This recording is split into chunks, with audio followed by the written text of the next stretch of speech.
Johnny Rock Show. Rockin' 101, the Rock Station. Rockin' 101, the Rock Station. Straight up, 9:40. He's right on time. Jay Mohr, actor, comic extraordinaire, talking about his new comedy special, Altamont. How you doing? How are things in Hollywood today? Johnny Rock, I'm doing good, buddy. Good to be on the radio with you this morning. How are you, bro? I'm good.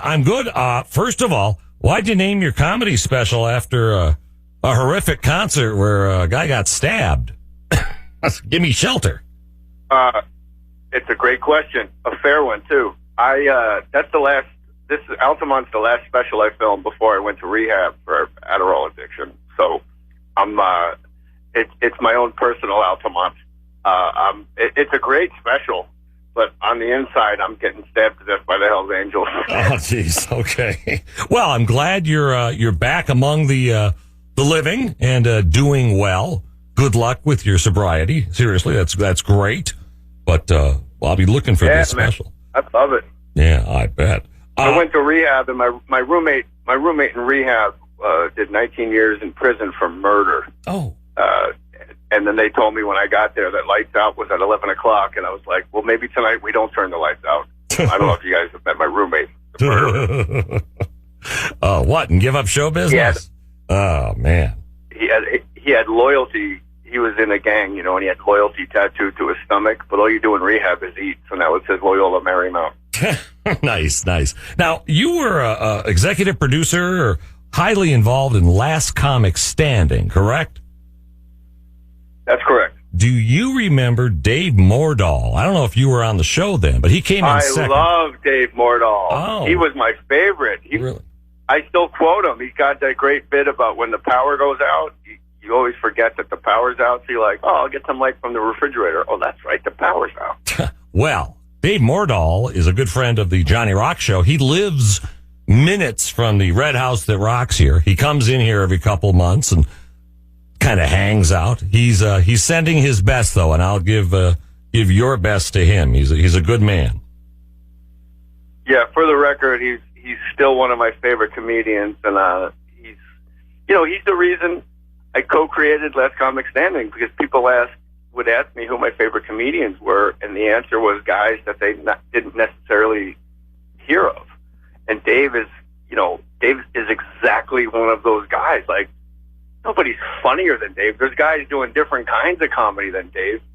But, like Jerry Garcia said once, don't be the best at what you do, be the only one doing what you do. And Dave is the only one doing what he does. It takes a lot of talent to go up in a denim jacket every night. Well, let's not get carried away here. I don't want to give the guy a big ego, but no, he's a great guy. I'm so upset. I want him to come back like a maniac with a big head and try to upset the apple cart and dethrone you. He always tells the story of being on the Tonight Show, and he got to sit next to Halle Berry. So that's his big claim to fame.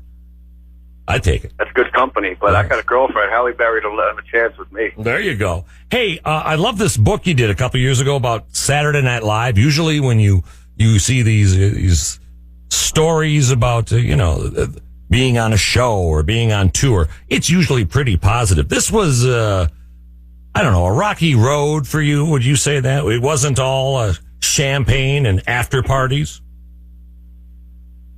That's correct. And it's the biggest problem when I was on Saturday Night Live was me.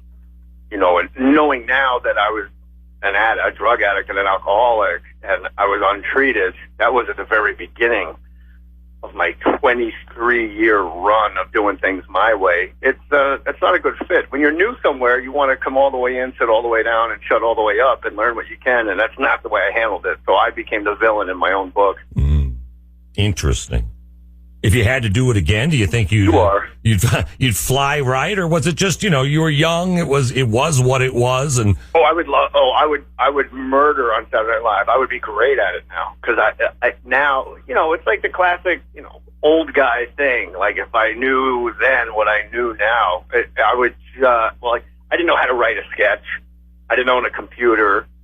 Me and Dave Attell shared an office, and we would just write the sketches out on legal pads and then wander around wondering where we handed it in at 2:00 in the morning. And but now I would love it. I would, I was told early when I was there, just go to other people's offices and do impressions, and that like offended me. Like, I'm not going to go audition for the writers, but that's exactly what I should have done. I should have just walked in and be like, "Yeah, I'm Tracy Morgan. How's everybody feeling tonight?" Well, you listen. This is Al Pacino. Hoorah, put me in the sketch. You idiot. I love it. Everybody that does Pacino does the hoo-ha. Well, I don't care what you say. I thought you were great on the show. And you know, it's not like that show. You were the first one to ever have a drug problem on SNL. No, but you know. Oh, I thought I was. I was really going to hang my hat on that. Well. No, I didn't even know drugs then. It was just straight booze, you know. And I was unhappy in my own skin, and I was entitled. I really felt like I was entitled to everything, and you know, that was my demise. Bottom line is, I just didn't want to wait my turn. Sure. Well, good things come to those who wait, like your new comedy special, Altamont, available Comedy Dynamics Network via Comcast, Amazon Prime, Spectrum. It's everywhere. And I'm going to say hi to Dave Mohr for you. I don't care if it gives him a big ego or not. He is a good man, and I'm sure he'll send his best right back at you. Oh, he's a good dude.